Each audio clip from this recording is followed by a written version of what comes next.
This is the real gift of life. But what if you can't have children the old-fashioned way? We were unable to have children naturally, so we had to take the route of hiring a surrogate to carry my sperm, and we found an egg donor. Houston Fertility Institute created the embryos, which were implanted into the surrogate. Then we become extremely successful in cryopreserving human embryos and sperm. It's expensive to create frozen embryos, but what a joy if it works. Rob now has a son, but does not have primary custody. Well, I see him every first, third, and fifth weekend, and 2 hours for dinner on Wednesdays. The Department of Health and Human Services says there are more than 600,000 frozen embryos in the U.S. But what happens when these couples divorce? The legal dispute over who can use those embryos has become increasingly complex. Rob and Sylvia got divorced, and like so many breakups, it got real ugly. And like a lot of divorced parents who lose primary custody, there are cries of injustice. We had a lot of evidence that was never presented. Anderson claims he didn't even have time to fully read the final divorce papers over a lunch before court. By 3 that same afternoon, we know Anderson was repeatedly texting his lawyer, Houston attorney Brad Tilton, quoting, "What about the embryos? They're not in the decree." But buried deep in the 42 pages of legal mumbo-jumbo, there it was. I believe there are 12 embryos left. Quoting, "Sylvia is hereby authorized to allow for the disposal of said frozen embryos. Destroy them." Sylvia Mayer had been granted full custody of all 12 of their future children.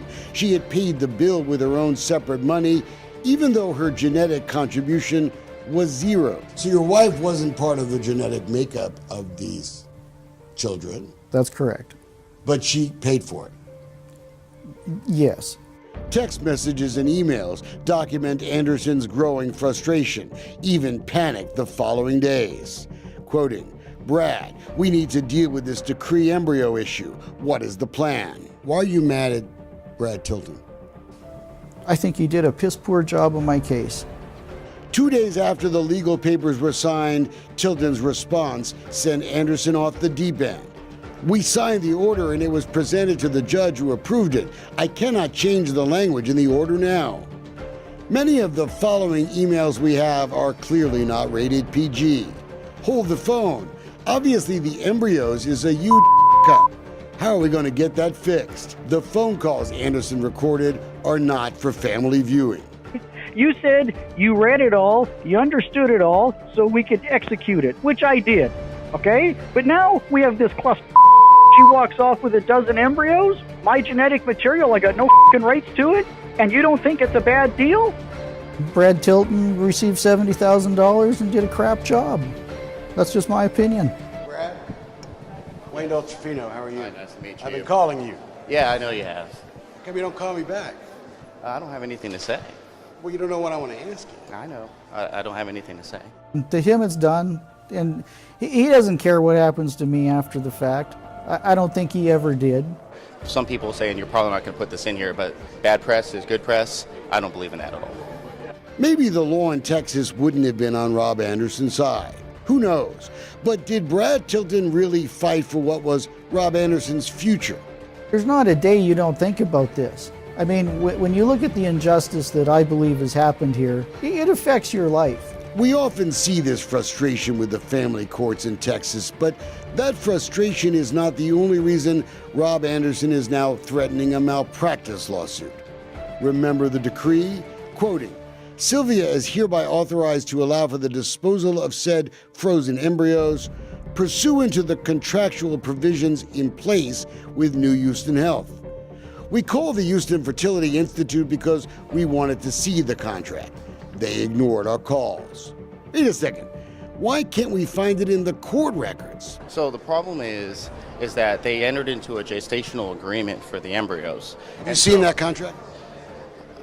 I don't think I have seen the contract. Well, then how do you know what the agreement says?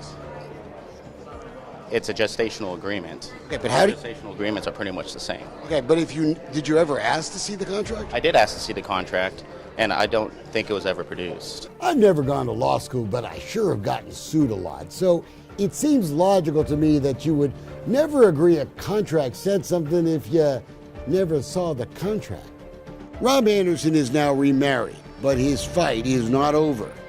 Quoting, "Understand, I do not approve of the disposal of the embryos," Anderson wrote to the fertility clinic in recent weeks. "When I have selected the right attorney, they will send you a letter." You've contacted the fertility clinic. You've asked them for a copy of the agreement. Correct. What was their response? We can't find it. Why didn't we fight for that? I mean, she paid for them, but it's his genetic material. Yeah, but under law, embryos are considered property. It's her sole and separate property. And it's unfortunate that that's the case, but that's what the law says. Anderson sent a plea to his ex-wife by email in recent days, hoping she would help his new family grow, a brother or sister for his son. Quoting, "This gets more difficult as we age, and these embryos containing my genetic material are a good option for us." 17 days later, Mayer responded with a simple one-word answer: no. That's one word more than she's given to us. In Texas, embryos aren't treated as children, just words in a contract. But a new Arizona law puts life back into the fight. The state law took effect on July 1st. It requires courts to give embryos to the spouse who plans to use them to have a baby. You don't have any regrets about that case? Regrets about the case? No, I don't think I have any regrets about the case. But Rob Anderson is part of a growing list of family court victims who have hired Dolcefino Consulting to help fight for justice. My best advice would be, I don't care how much you hate your ex-wife, you remember you love your kids, and find a way to work it out. Because if you don't, the lawyers are going to skin you.